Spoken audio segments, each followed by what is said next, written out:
Барлықтарыңызға сәлем, сіздермен бірге мен Беркер Мұханов. Бүгінгі тақырыпта, бүгінгі видеода біз сіздермен жасуша патофизиологиясының жалғасы некроз деген тақырыпты ашатын боламыз. Кім біздің каналда жасуша патофизиологиясының тақырыпты көрген жоқ, соны бірінші көріп келіңіздер, одан кейін барып мына тақырып сіздерге түсінікті болады. Бүгінгі тақырыпта біз некрозды талқылаймыз. Видео басталмай жатып, мен сіздерге патофизиология курсы туралы ақпарат беріп кетейін. Неге де сіздерге патофизиология сабағы басталған болса, өздеріңіздің білімдеріңізді тереңірек қосымша шыңдағыңыз келсе, бізде патофизиология курсы бар. Ол курсқа өтіп, сіздер жалпы жеке патофизиологияны оқып, өздеріңіздің білімдеріңізді шыңдай аласыздар, универдегі сабаққа қосымша дайындала аласыздар. Бұл курс жеке менің авторлық курсым. Қатысу үшін төменде мен сіздерге сілтеме қалдырамын описаниеде. Сол сілтемеге WhatsApp-қа жазсаңыздар, сіздерге толық ақпараттар береді, доступ бағаларын және де тақырыптардың барлығын менің ассистентім жіберетін болады. Сілтемеге өтіңіз. Кеттік. Некроз деген сөздің анықтамасын деп алайық. Некроз бұл жасушалардың немесе тіндердің тіршілігінің жойылуы немесе өлуі жасушалардың. Кеттік. Мына жерге бірнеше сурет көрсетемін. Некроздың не екенін визуально көріп алыңыздар. Арай осындай жағдайға, яғни некрозға алып келетін 5 себепті талдаймыз. Қараңыздар, ең біріншісі қан тамырлық себеп. Сіздерге енді біз көбіміз білетін инфаркт деген ауру бар, инфаркт, жүрек миокард инфаркты. Миокард инфаркт тоже осы некроздың бір көрінісі. Некроз болды. Ол некроздың этиологиясы қан тамырлық деп айтылады. Себебі не үшін? Себебі ол жерде ишемия болып жатыр. Қан тамыр бітелді. Қант диабет кезінде дамитын некроз аяқта, мысалы шеткі тіндерде, ол да тоже қан тамырлық некрозға жатады. Себебі не үшін? Оның этиологиясы қан тамыр, инфарктта ишемия болады, атеросклероз болады, қан тамыр бітеледі, тромб болады, спазм болады, сондай себептерге байланысты, қан тамырының бұзылыстарына байланысты ишемия дамып, ары қарай сол тінде некроз дамыды. Қант диабет кезінде глюкозаның әсерінен ангиопатия, қан тамырлары бұзылды, содан тіндерге қан бармай, сол жерде некроз дамыды. Қазір патогенезін талдаймыз, бірінші этиологияны тоқтап өтейік. Қан тамырлықты түсіндіңіздер. Екінші бізде тропоневротикалық факторлар. Тропо дегеніміз трофика қоректену, невротикалық деген бұл уже жүйке жүйелік басқарылу деген. Демек, органдардың немесе жасушалардың тіндердің қоректенуі мен олардың жүйкелік реттелуі бұзылатын болса, ол тіндерде некроз дамиды. Мысалы, белгілі бір орган қысылып қалды. Қысылған кезде ол жерде қан айналымы нашарлайды, жүйкелік иннервация нашарлайды. Дұрыс па? Демек, ол жерде уақыт өте келе некроз дамуына қауіп жоғары, себебі қоректену бұзылды және ол жердің регуляциясы бұзылды. Сондай некроздың түрін, этиологиясын біз тропоневротикалық деп айтамыз. Ол жерде мүмкін тек сығылу емес, басылу емес, мысалы жүйкелік бұзылыстарға байланысты болуы мүмкін. Мысалы жүйке жүйесінде бір патологиялар орталықта, ол белгілі бір деңгейде белгілі бір органның басқарылуын бұзды. Немесе қан тамырлық дәл сондай да, қан айналымы белгілі бір органда нашарлады, жүрек аурулары бар, басқа да аурулар бар. Сондай ауруларға байланысты қоректенуі және бір уақытта жүйкелік басқарылу бұзылатын болса, соның салдарынан дамыған некроз болса, оның этиологиясы тропоневротикалық болып саналады екен. Үшінші травматикалық, травмалық деп айтсақ болады. Енді травманың түрлері өте көп болса, физикалық, механикалық деп бөліп алсақ болады. Бірдеңемен жаншылу, бірдеңемен қысылу, тастың арасында қалып қою деген сияқты. Физикалық ыстық, от, мысалы, ыстық температура немесе төмен температура, салқын, мысалы, адамның қолын сүйап кетуі, некрозға апарады ары қарай. Немесе жаңағы сәулелі радиация, мысалы. Деген сияқты физикалық, химиялық, биологиялық, механикалық факторлар травмалық түрде әсер ететін болса ағзаға, оларды некроз шақырады. Оның этиологиясы травмалық деп айтылады. Төртінші токсикалық, белгілі бір жәндік, белгілі бір бактерияның, токсиннің әсерінен жасушалардың өлімі, некрозы. Мысалы, оған үлкен бір көрініс дифтерия деген вирусының бактерияның токсиннің әсерінен дамыған некроз. Токсикалық. Үшінші, иммундық. Яғни белгілі бір деңгейде, мысалы, аллергия болады. Немесе иммундық қабынудың әсерінен біздің иммунитетіміз белгілі бір деңгейде органдар жасушаларды бұзады. Сол нәтижесінде дамыған некроздың этиологиясы иммундық. Яғни аталғандардың барлығы бізде этиологиялық фактор, осы 5 фактордан біздің ағзамызда некроз дамиды екен. Келесі бізде некроздың патогенез жолдары. Қараңыздар, этиологиялық факторларды көрдіңіздер, 5 түрлі. Сол этиологиялық фактор жасушаларға, тіндерге әсер еткен кезде жасушаның мембранасы, олардың ішкі органеллалары, эндоплазмалық торы, голджи аппараты, ядро, митохондра, тағы не бар. Солардың барлығы лизосома мысалы, солардың барлығы зақымдалады. Енді мембрана зақымдалғаннан кейін ішіндегісінің барлығы зақымдалады манағы 5 этиологиялық фактордың әсерінен. Ары қарай болатын бір процесс бар. Жасушада АТФ энергиясының түзілуі бұзылады. Нәтижесінде жасуша ішілік энергия жетіспеушілік дамиды. Бір. Екінші, натрий және кальций иондары жасуша ішінде жинақталады. Бірінші видеода біз айтып өттік, жасушаның сыртында натрий көп болады нормада. Мембрана зақымдалғаннан кейін натрийдің бәрі ішіне кіріп кетеді. Түсіндіңіздер ме? Кальций де ішіне кіріп кетеді. Жасушаның ішінде екі элементтің концентрациясы артады. Түсінікті ғой? Біз бұл екеуі туралы жасуша патофизиологиясын тақырыпта терең айттық, қазірде тоқталамыз. Қараңыздар, бұл жағдайда, яғни осы бұзылыстың нәтижесінде бізде не болады? Ең бірінші энергия жасалу жолы анаэробтыға ауысады. Биохимиядан сіздер білесіздер, бізде биохимия курсын оқығандар жақсы біледі оны. Анаэробты гликолиз дегеніміз бұл митохондрияның сыртында жүретін энергия жасалу жолы. Оған оттегі керек емес, мысалы ағзада оттегі жетіспей қалады. Оттегі жетіспеген кезде сол негізі энергия митохондрияда жасалады ғой. Вот анаэробты, яғни оттегісіз энергия жасалу жолында энергия митохондрияның сыртында цитоплазмада жасалады. Вот анаэробты гликолиз деген сол энергия жетіспеген кезде осы жол арқылы жасуша энергия жасайды. Но ол кезде білесіздер, анаэробты гликолиздің соңғы өнімі лактат, сүт қышқылы. Сүт қышқылы анаэробты гликолиздің салдарынан жасушаның ішінде көбейеді. Көбейген кезде қышқылдану жүреді. Яғни жасуша ішілік pH-тың төмендеуі болады. Қышқылдану. Ол қышқылдануды біз ацидоз деп айтамыз. Ал жасушаның ішінде ацидоз ұлғая берген сайын, яғни қышқылдық арта берген сайын, жасуша ішкі ыдырауы жүріп бастайды. Яғни мембранасы, ішкі құрылымдары барлығы ыдырап бастайды. Содан жасуша өледі. Бұл некроз. Көрдіңіз бе, бір жол. Яғни мына жерде сіздерге биохимия керек. Екінші, натрийдің шыға алмай қалуы жасушадан. Білесіздер, физиологиядан натрий калий насосы деген бар. Натрий калий насосы мембранада тұрады. Ол мембранада білесіздер, натрий пассивті диффузия, яғни энергия жұмсамай жасушаның ішіне кіре алады. Бірақ кері шығатын кезде натрий насостар арқылы сыртқа шығарылады. Яғни натрий насосы натрийді іштен сыртқа шығарып жүру үшін энергия керек. Ал бізде энергия жоқ. Энергия жоқ болғасын натрий жасушаның сыртына шыға алмай қалып, жасушаның ішінде жинақталады. Содан натрий жинақталғаннан кейін натрийдің жасушаның ішінде деңгейі артады. Деңгейі артқаннан кейін жасушаның ішінде натрийдің осмостық қысымы артады. Яғни натрийді физиологиядан осмостық қысым деген тақырыптан білесіздер, натрий өзіне суды тартатын қасиеті бар. Соған байланысты оны осмостық қысымды ұстайды деп айтады. Қаншалықты натрий жасушаның ішіне көп кіреді, соншалықты жасушаның ішінде осмостық қысым артып, жасушаның ішінде су көбейіп, жасуша жарылады.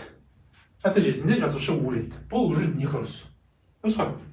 Келесі кальций ионының жинақталуы. Кальций ионының жинақталуы мен сіздерге былай түсіндіре кетейін. Бұл тоже механизм ғой. Так. Осындай түсіндіре. Мембрана. Мембранада осындай насос болады. Ол насоста кальций кіреді, натрий шығады. Яғни кальций мен натрийге тәуелді насос болады мембранада. Яғни жасушаның ішінде натрий артып кеткеннен кейін ол натрий насос арқылы өзінің насос арқылы шыға алмайды. Сол себепті басқа шығатын жол іздейді. Натрий, оның екінші бір шығатын жолы бар, ол осы натрий кальций каналы немесе насосы. Ол осы жол арқылы шыққысы келеді. Бірақ осы жол арқылы шығу үшін оған кері қарай кіретін кальций керек. Яғни натрий өзінің насос арқылы шыға алмағаннан кейін осы насосқа келеді де, осы арқылы шығады, бірақ бұл шығу үшін сырттан кальций ішке кіру керек.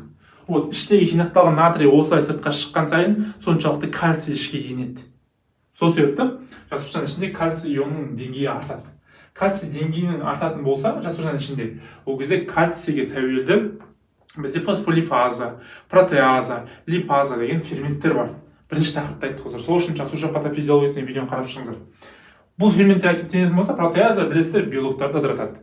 Фосфолипаза, фосфолипидтерді ыдыратады. Демек, фосфолипаза қайда орналасқан? Мембранада. Белоктар қайда орналасқан? Жасушаның ішінде органелласының бәрі белок. Оның барлығы ыдырайды, нәтижесінде жасуша өледі. Некроз ба? Некроз. Тағы бір жол, бұл кальцийге тағы тәуелді. Егер жасушаның ішінде кальцийдің деңгейі артатын болса жанында, жасуша ішілік ДНКаза, РНКаза деген ферменттер активтенеді кальцийдің әсерінен. Ол ферменттер активтенген кезде жасушаның ДНКсы, РНКсы ыдырап бастайды. ДНК мен РНК ыдырайтын болса жасуша өледі. Себебі жасушаның негізгі ақпарат көзі сол ғой. Ол бітсе болды, жасушаның тіршілігі жойылады екен. Патогенез осылай, ары қарай біз енді аурулардың мысалында талдайтын боламыз. Ал енді қант диабет және миокард инфаркт кезінде дамитын некрозды талдасақ, қалай дамиды?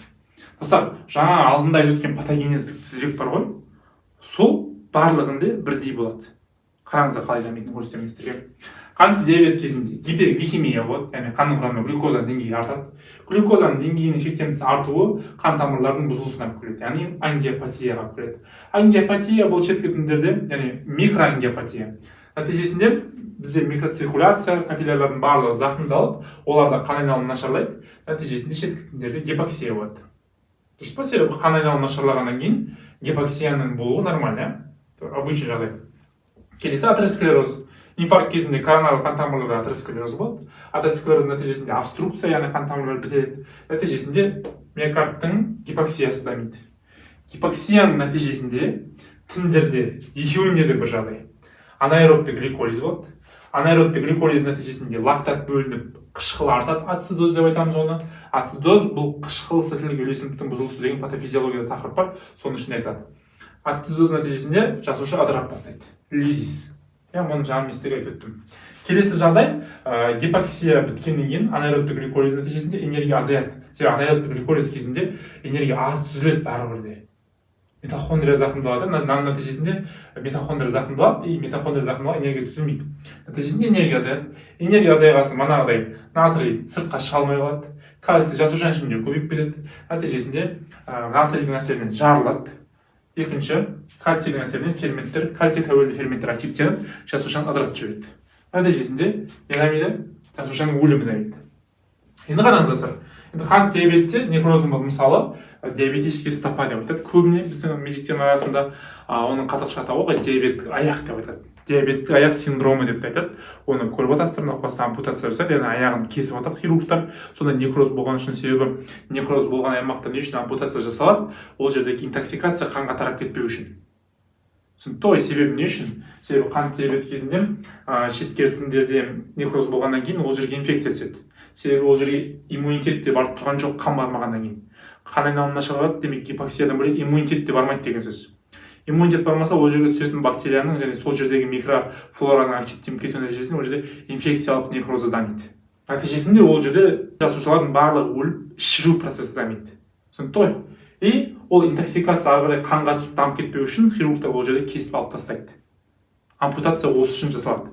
Келесі, инфаркт миокард кезінде тағы бір ерекше механизм бар. Бұл саркомерлердің деполяризациясы. Саркомер дегеніміз бұл бұлшықеттердің, яғни кардиомиоциттің, жалпы бұлшықеттің жиырылу физиологиясын оқысаңыздар, саркомердің не екенін білесіздер. Кальцийдің деңгейі кардиомиоциттің ішінде артып кеткен кезде осы саркомердің деполяризациясы болады. Деполяризация дегеніміз әрекет қозғыш тіндер деген физиологияның тақырыбынан білесіздер деп ойлаймын. Тіндердің қозуы. Кальций ішке көп кірген сайын жасуша қатты қозып, кардиомиоциттер жиырылып қалады былай. Нәтижесінде жүрек жиырылады былай қатты. Вот сол жүрек қатты жиырылған кезде біз ауырсыну сезімін сеземіз. Көрдіңіздер ғой? Ненің салдарынан? Кальцийдің әсерінен. Себебі кальций кардиомиоциттің ішінде артып кетеді. Осы патологияның патогенезі тізбектің салдарынан, этиологиялық фактордың салдарынан. Вот достар, екі түрлі ауру, некроздың патофизиологиясын, патогенезін біліп алсаңыз, барлық ауруда плюс-минус сол процесс дамитын. Той, тағы айтам, жасуша патофизиологиясын видеоны қарап алыңыздар, осы тек қана плюс болады. Келесі некроздың даму жолы. Қалай дамиды, қандай кезеңдерден тұрады? Қысқаша айтқанда морфогенезі. Бірінші кезең паранекроз, екінші кезең некробиоз, үшінші кезең жасушаның өлімі, төртінші кезең аутолиз. Паранекроз дегеніміз некроздың қайтымды сатысы, яғни осы сатыда біз манағы этиологиялық фактор, 5 фактор бар, осы факторды жойып алсақ, паранекроз сатысында біз тінді аман алып қала аламыз. Бұл фазада жасуша толық жойылмайды, толық өлмейді. Некроздың ең басталып келе жатқан кезеңі, жасуша ісініп бастайды, іштегі органеллар ісініп бастайды, но толық зақымдалмайды. Бұл бірінші кезең қайтымды кезең деп айтылады. ары қарай екінші кезеңге ауысатын болса, біз осы кезде жасушаларды аман алып қалмасақ, ол некробиоз сатысына ауысады. Некробиоз бұл уже қайтымсыз. Болды, некробиозға кетіп қалса, ары қарай жасушаны қайтадан қалпына келтіру қиын. Мүмкін емес. Себебі бұл кезде жасушалардың ішкі органеллаларының барлығы зақымдалып, ыдырап бастайды. Мембранасы, ядросы, митохондриясы. Үшінші кезең ыдырап болғаннан кейін жасуша өледі. Дұрыс па? Жасуша өлгеннен кейін төртінші кезең аутолизис деген бар. Аутолизис, ауто деген өзім деген, лизис деген ыдырату. Жасуша өзін өзі ыдыратып жібереді. Вот.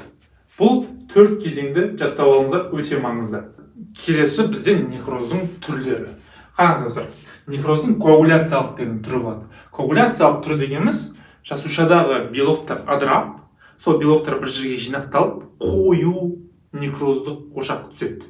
Сондай некроздың түрін коагуляциялық некроз деп айтамыз.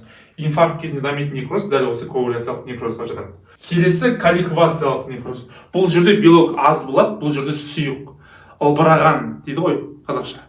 Сұйық, ылбыраған некроздың түрі. Түсінікті ғой, бұл жерде белок аз болады, оның сұйықтық көп болады. Бұл ферменттердің әсерінен. Келесі казиозды. Казиозды деген сөз бұл ірімшікке ұқсас некроз. Ірімшікке ұқсас көбіне казиозды бұл өкпеде болады. Өкпеде туберкулез болған кезде, сифилис кездерінде болатын некроздың көрінісі. Бұл казиозды некроздың дамуының себебі, яғни некроздың түрі ірімшікке ұқсауы, бұл иммунитеттің қатысуына байланысты. Яғни сол некроздың дамуына иммундық атаканың себебі. Себебі иммунитет қалай бол? Лейкоцит бар. Лейкоцит аққан жасушалар деп айтады. Білесіздер, лейкоциттің түсі ақ. И ол некроздық процеске қатысқаннан кейін сол жерде ірімшік тәрізді көрініс береді. Сондай некрозды біз казиозды некроз деп айтамыз. Келесі майлы некроз. Майлы некроз біз ұйқы безінде терасты шірімай қабатын некроздар кезінде кездестіреміз. Бұл кезде майлы қабатта мана 5 фактордың бірі әсер еткеннен кейін сол жерде ыдырау процесінің көрінісі ерекше болады. Себебі ол жердегі май жасушалары, май жасушалар ыдырағаннан кейін ол басқа тіндерге қарағанда оның көрінісі басқаша болады. Ерекше болады, себебі майдың ыдырау көрінісі, белоктың ыдырау көрінісіне қарағанда басқаша. Сол себепті оны біз майлы некроз деп бөліп айтамыз. Келесі фибриноидты некроз. Фибриноидты некроз дегеніміз некроз болған аймақта фибрин талшықтары шөгеді, тұнады немесе. Соның көрінісі ретінде дамитын некроздың түрін біз фибринді некроз деп айтамыз. Келесі фибриноидты. Келесі гангрена. Гангрена дегеніміз бұл некроздың бір түрі, оның түрлері бар. Құрғақ, ылғал деп бөлінеді. Но қараңыздар, сыртқы факторлардың некроз бар, оған сыртқы бір фактор әсер етеді. Мысалы, атмосфералық ауа, немесе бір инфекция деген сияқты оған әсер еткеннен кейін некроз процесі одан сайын асқынып кетуін біз гангрена деп айтамыз. Мысалы, біздің сыртқы тінімізде, мысалы, аяқта некроз болады, ол некроз қап-қара болып кетеді. Ол ауаның әсерінен. Уже ол гангрена деп айтады. Немесе бір инфекция, мысалы, дифтерия, анаэробты инфекциялар. Оған түседі, ол жерде газды гангрена дамиды, мысалы, иіс шығып бастайды деген сияқты. Дәл сондай сұйық некроздың гангренаның түрі де бар, но сіздер главный түсініңіздер. Гангрена деген некроздың түрі, немесе некроздың асқынуы деп те айтылады. Бұл некрозға сыртқы фактор әсер етіп, одан сайын процесті өршітіп жібереді. Соның көрінісі гангрена. Келесі секвестр. Секвестр дегеніміз остеомиелит кезінде сүйектерде болады көбіне. Сүйектердің некроз кезінде секвестр деген бөлінуі. Сол некроз болған аймақтың бөлініп тұруы. Соны біз секвестр деп айтамыз. Түсінікті ғой? Бұл некроздың түрлері. Келесі бізде некроздың белгілері. Негізі некроз, гангрена деген тақырыптар патанатомияның тақырыбы ғой негізі. Бірақ бүгін біз жасуша патофизиология боласын осы тақырыптарды талдап жатырмыз. Некроз белгілері. Ең бірінші көлемінің өзгеруі, көлемінің ұлғаюы, мысалы жасушаның ішіне сұйықтық толады, осмостық қысым артады дедік қой. Көлемі ұлғаюы, одан кейін барып көлемінің кішіреюі мысалы өзгерістер ғой. Түсі, мысалы гангрена ауамен байланысты қарайып кетеді. Түсінің өзгеруі некроздың, иісінің, инфекция болса тоже өзгереді деген сияқты. Некроздың иісінің өзгеруі, мысалы ол жерге инфекция келіп, яғни бактерия түсетін болса, некрозға ол кезде иісі, яғни іріңдесіп иіс шығып бастайды некроздың. Төртінші консистенциясы. Консистенция дегеніміз некроздың тығыздығы, жұмсақтығы, мысалы істеп көресің, қатты болады, немесе жұмсақ болады. Оның консистенция деп айтамыз. Некроздың осындай белгілері болады, осы белгілерге байланысты некрозда өзгерістерді біз анықтаймыз. Бүгінгі видеоның соңғы бөлігіне жетіп келдік. Қазір біз некроздың соңын талдаймыз, яғни соңғы кезеңі. некроз болғаннан кейін оның соңы немен аяқталады? Түсінікті ғой? Кеттік. Ең бірінші репаративті регенерация. Репаративті регенерация дегеніміз, енді некроз жасушаның өлуі болса, сол өлген жасушалар жойылып, орнына жаңа жасушалар толтырады сол өлген жасушалардың орнын. Біріншісі кетті. Екіншісі демаркация. Демаркация дегеніміз бұл бізде некроз болған аймақтың шекаралануы. Мысалы, мынау саутын, мынау некроз болған тін, демаркация кезінде осы аралықта қабыну процесі жүріп, некроздық аймақты сау аймақтан бөліп тастайды. Шекара түзеді. Келесі организация. Некроз болған аймақта некроздан кейін тыртық пайда болады. Орысша айтқанда остатка, қалдық ретінде. Іріңді процесс. Іріңді процесс енді понятно, инфекция түседі, бактерия түседі, мынаға некрозға аймақ іріңге айналады, сол жерде ірің жиналады. Бесінші секвестрация. Секвестрация жаңа айтқанымыздай секвестр. Қабыну деп айтып едім ғой. Некроз болған аймақтың бөлініп секвестр түзуі. Бұл сүйекте болады көбіне. Секвестр түзеді. Инкапсуляция. Инкапсуляция сол некроз болған аймақта, соның шекарасында кальций, фосфор тұздарының әсерінен, салдарынан немесе арқасында сол жерде капсула түзеді. Тұздардың жинақталуының арқасында. Бұл қорғаныш қой, көрдіңіздер ме? Некроздық ошақты солай қоршап тастайды. Келесі реканализация. Реканализация дегеніміз некроз болған аймақта, мысалы ишемия болды, немесе тромб бұл қан тамыр айналуы бұзылды ғой. Нәтижесінде реканализация кезінде сол қан айналым қайтадан қалпына келеді. Қайтадан қалпына келгеннен өлген аймақ қайтадан жаңарады, қалпына келіп бастайды. Реканализацияның екі түрі бар, табиғи немесе жасанды. Жасанды деген хирургиялық бір жолмен немесе дәрілік препараттар арқылы біздердің медиктердің арқасында қалыптастырылады. Ал табиғи деген организм өзі, мысалы тромб болса, сол тромбты ерітіп жібереді деген сияқты реканализация жасайды. Бір сөз айтқанда қалпына келтіру бұл. Сегізіншісі сепсис. Сепсис бұл енді өте ауыр асқынуы некроздың. Сепсис дегеніміз сол шіріген, өлген жасушалар, іріңді процесс, некроздық қалдықтар ағзаға түсіп, қанға тарап, бүкіл ағзада жүйелі түрде қабыну шақырады. Көрдіңіздер ғой? Бұл өте ауыр жағдай. Достар, некроз дегеніміз осы. Көбіне бұл тақырыпты патанатомияда тереңірек қарастырасыздар. Макроскопиялық, микроскопиялық көріністерін. Бүгінгі мен айтатыным осы. Бөлімдердің түрлерін барлығын көріп алыңыздар. Енді бұл жағдай алдын алынбаса, немесе анықталғаннан кейін жойылмаса, ағзаға өте қауіпті. Оның бір салдары сепсис. Немесе науқас ары қарай өлуі мүмкін некроздың арқасында. Түсіндіңіздер ғой? Вот, достар, тақырып осымен аяқталды. Назарыңызға көп рахмет. Біздің курстар туралы мен сіздерге басында ақпарат беріп өттім. Көргендеріңізде физиология, биохимия, патофизиология, фармакология сабақтары туралы бізде курс бар. Ол курстарды алып оқып, өздеріңіздің осындай базалық білімдеріңізді дамытсаңыздар болады. көріп тұрғандарыңызда биохимия не үшін керек екенін көрдіңіздер, мысалы анаэробты гликолиздің не екенін түсіну үшін керек биохимия. Физиология не үшін керек екенін көрдіңіздер, мысалы ауысымдық қысым деген не екенін білу үшін физиологияны оқу керек. Патофизиология дегеніміз осы міне. ютубқа өте аз видео салғанбыз. Біздің курсты толықтай қарастырылған жалпы патофизиология, жеке патофизиология и фармакология курсы бар. Жалпы фармакология, жеке фармакология деген сияқты. Ол жақта менің авторлық білімімді алып, өзіңді дамытсаң болады. Толық ақпарат алу үшін төменде WhatsApp сілтеме қалдырамын. Соған жазып, тақырыптарды көріп тіркелсең болады. Бізде айлық, жылдық, мәңгілік доступтар бар. Сол доступтардың бірін алып қатыссаң болады. Назарыңа рахмет. Келесі сабақтарда көріскенше.